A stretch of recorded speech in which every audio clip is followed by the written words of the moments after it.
Hello, happy farming everyone. So for today, busy-busyhan tayo sa pagtanggal ng mga damo-damo. So yan guys. Ito. Damo siya.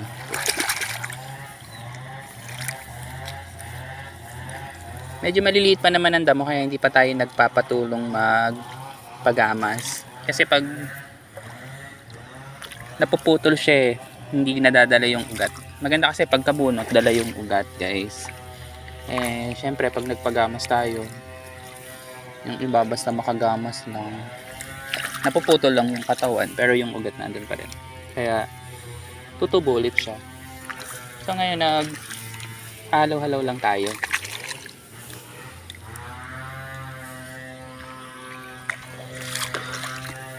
Kita siya naman, iba naman kasi yung damo sa palay, pero yung ibang damo kahawig ng palay.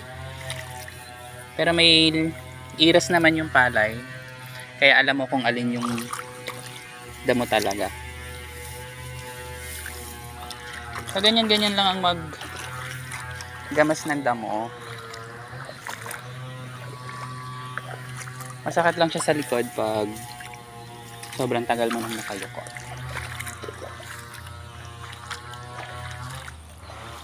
Maganda to kasi may tubig na siya and kailangan mababad siya kahit mga 1 linggo ganyan para malambot yung lupa. Pagbunot mo ng damo,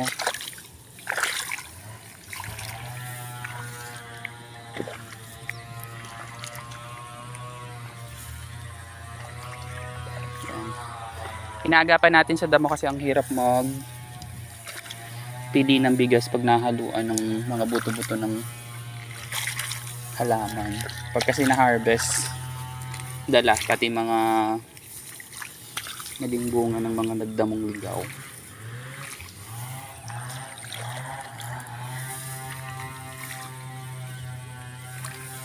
Yan. Minsan pwede ding apakan, ganyan. Pag ngawit ka na sa kakatungo, apakan, ilulubog mo siya sa putik. Binomba na naman natin siya ng sa damo nung nakaraan pa. Kaya yung ibang damo namatay, yung iba hindi.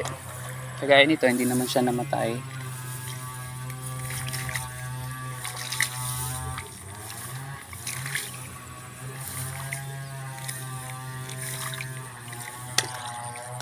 Pwedeng paa. Mahirap lang paa kasi may mga suso. Yan.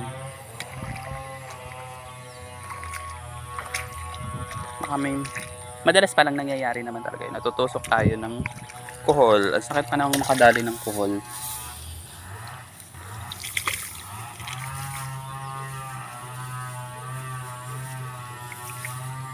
Naghanap kasi ako ng weeder. Wala akong makita sa online. Hindi ko din alam kung saan nagawanan. Hindi na kasi siya masyadong gamitin dito. Yung tinutulak. Weeder ang tawag. Maganda din siyang pang patay ng damo Nabubungkal pati yung lupa niya.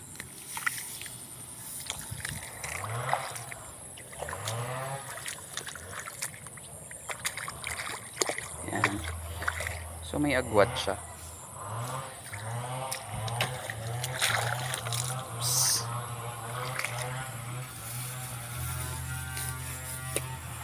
Bunutin natin ito. Lipat natin dito.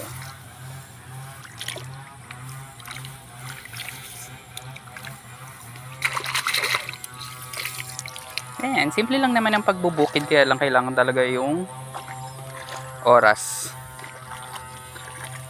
Kaya kailangan medyo tutok ka.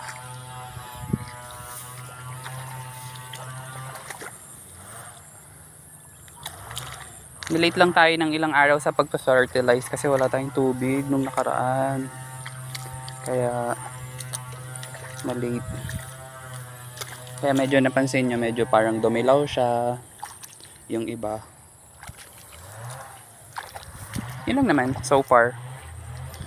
Basta nung nakaraang anihan natin, naging problema natin ay madamo. Kaya yung bigas nating binenta, nilinis pa natin. So kaya ngayon inaagapan ko kasi sayang yung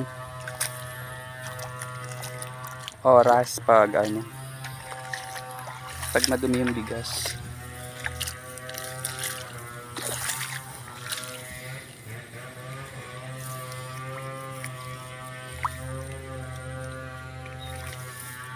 So yan guys, another day na naman ang lumipas.